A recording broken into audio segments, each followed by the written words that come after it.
Coucou tout le monde, j'espère que vous allez bien et que vous avez passé une bonne semaine. Ça y est, c'est le week-end, on se retrouve dans une nouvelle vidéo et aujourd'hui on va parler tricot pour savoir un petit peu comment bien débuter dans le tricot. On enchaîne de suite avec la question du jour. Je souhaiterais savoir qu'est-ce qui vous a poussé à vous lancer dans cette passion, alors que ça soit le tricot, le crochet ou une autre passion, n'importe laquelle.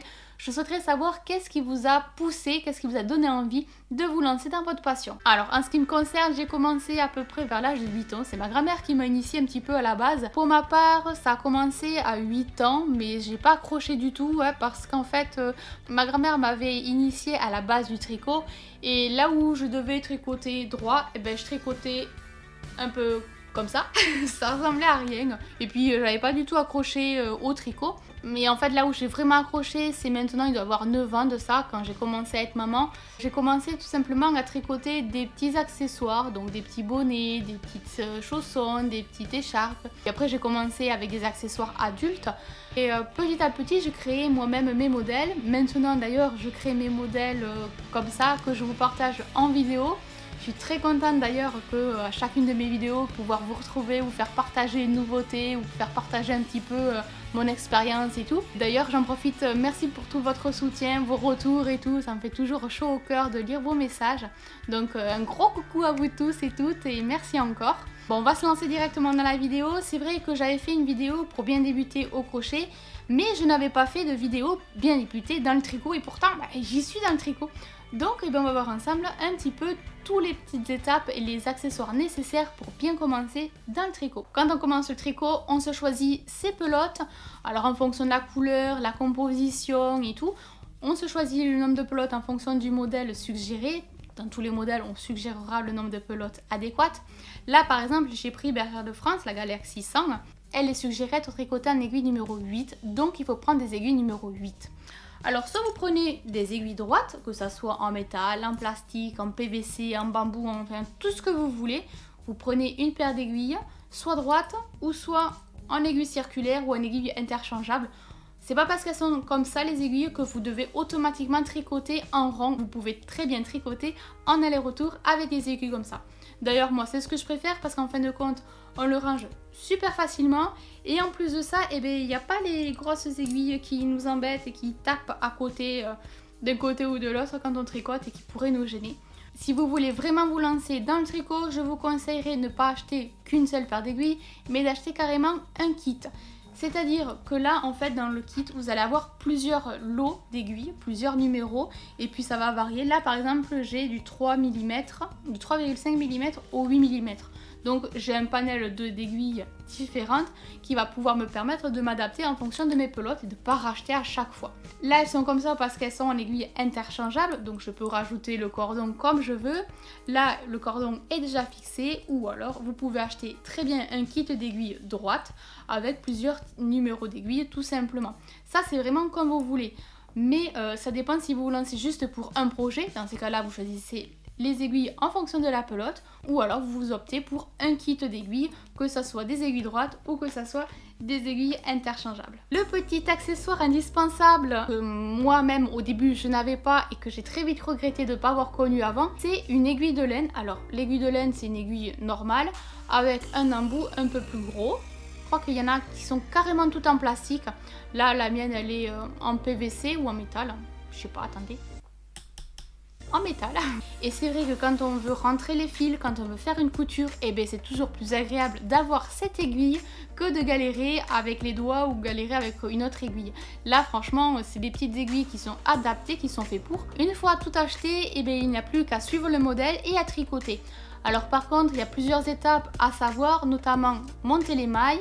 Il existe plusieurs techniques, moi je vous montre la mienne. Je conseillerais de regarder au niveau du métrage et non au niveau du grammage, parce que les pelotes peuvent poser le même poids, mais dans tous les cas, avoir son métrage différent. Et croyez-moi, c'est la longueur qui y fait. Je plie mon fil en deux. Ici par exemple, il y a le bout. Hop, voilà. À partir de là, il y a une boucle qui se forme. J'y mets mon index, mon pouce. Voilà, et je retourne. Et je le mets dans la main. Je le refais. Mon index, mon pouce. Je retourne ma main et je le bloque. À partir de là, je pique sur le pouce et je pique dans l'index. Et là, il va y avoir une maille, c'est celle-ci qu'il nous faut. On tire, on lâche tout. Et là, on remonte un petit peu la maille. On a monté notre première maille. Donc on continue. L'index, le pouce, on relève. On pique vers le haut au niveau du pouce, vers le bas au niveau de l'index. Là, ici, il y a une maille qui se forme, c'est notre maille. On lâche tout et on tire. Allez, on continue. L'index, le pouce, on remonte, on pique au niveau du pouce vers le haut, on pique au niveau de l'index vers le bas. Là, il y a une maille qui se forme. Hop, on tire tout, on lâche tout. Une fois que vous gérez les montages de mailles, il y a 2 points à savoir, notamment le point endroit et le point envers. Vous pouvez connaître que les mailles endroits, ça ne vous empêchera pas de faire votre ouvrage, mais ça va être simple. Alors que si vous connaissez les mailles endroits, les mailles envers, et bien en fait vous allez pouvoir varier les points et avoir des points différents en fonction de ce que vous souhaitez obtenir, uniquement avec 2 points. Allez, je vous montre de suite comment tricoter ces mailles. Pour réaliser les points endroits, mailles endroits, on va prendre notre aiguille droite, on va piquer dans l'aiguille de gauche, donc dans la première maille, de bas vers le haut. On récupère le fil côté pelote, on tourne autour de l'aiguille de droite, on va la reculer, on va la sortir. Là par exemple, il y a notre maille, on voit bien qu'elle est sur notre aiguille de droite, donc on va faire sortir la maille de l'aiguille de gauche. On va tirer un petit peu sur les fils. Et là, on a notre première maille endroit. On continue. On pique de bas vers le haut dans la seconde maille. On prend le fil côté pelote. On l'enroule autour de l'aiguille droite. On la recule. On l'incline face à nous. Là, la maille est liée. Donc, on retire le fil de l'aiguille de gauche. Et on a nos 2 mailles. Et on continue.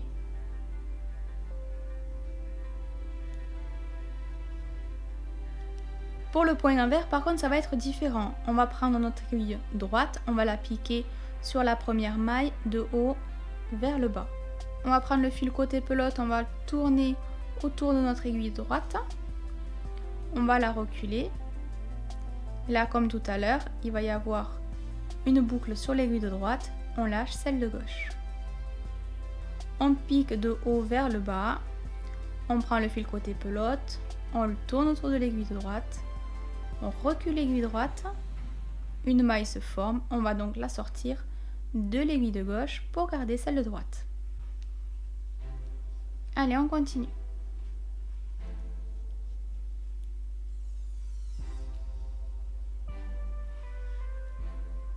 Pour reconnaître les mailles endroits des mailles envers, là par exemple, nos mailles, elles sont simples. Il n'y a pas de boucle ici, ce sont des mailles endroits.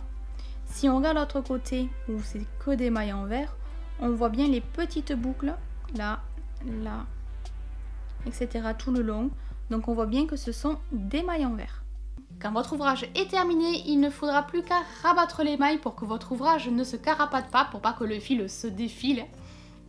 Il va falloir le bloquer. Donc là, je vais vous montrer la technique pour rabattre les mailles.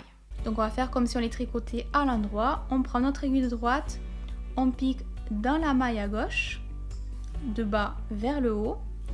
On prend le fil côté pelote, on passe le fil et on récupère la maille sur la droite et on sort celle de gauche. On va faire pareil, donc une seconde maille endroit. On pique, on passe le fil. Hop, on récupère notre maille donc à droite et on enlève celle de gauche. Et là, on a 2 mailles endroits. Ce qu'on fait, on va passer la première sur la seconde. Sans trop tirer non plus sur le fil côté pelote pour que ça soit assez souple. Et là, on a rabattu notre première maille. Donc on va tricoter une seconde à l'endroit également. Donc on a 2 mailles, on va passer la première sur la seconde. Et on a rabattu notre seconde maille. Et on continue. Chaque fois, il faut avoir 2 mailles sur l'aiguille de droite pour pouvoir la rabattre. Et quand il nous reste une maille sur l'aiguille de droite, on coupe notre fil. on récupère notre aiguille de laine et on va la glisser à travers la dernière maille. Hop, et on tire. Et à partir de là, je pense que vous allez pouvoir enfin vous lancer dans le tricot et réaliser tout type de création, enfin tout type d'accessoires ou de vêtements. Après, il n'est pas nécessaire non plus d'avoir des aiguilles circulaires, mais il y a certains ouvrages qu'il est recommandé d'avoir des aiguilles soit droites à double pointe, soit des aiguilles circulaires. Mais vous allez pouvoir faire pas mal de choses jusqu'en connaissant la base. Bon ben voilà, cette vidéo est à présent terminée, j'espère qu'elle vous aura plu, que vous aurez passé un bon moment. Sur ce, je vous laisse, je fais plein de gros bisous et nous on se retrouve très vite dans de prochaines vidéos. Bisous, à bientôt. Bye bye.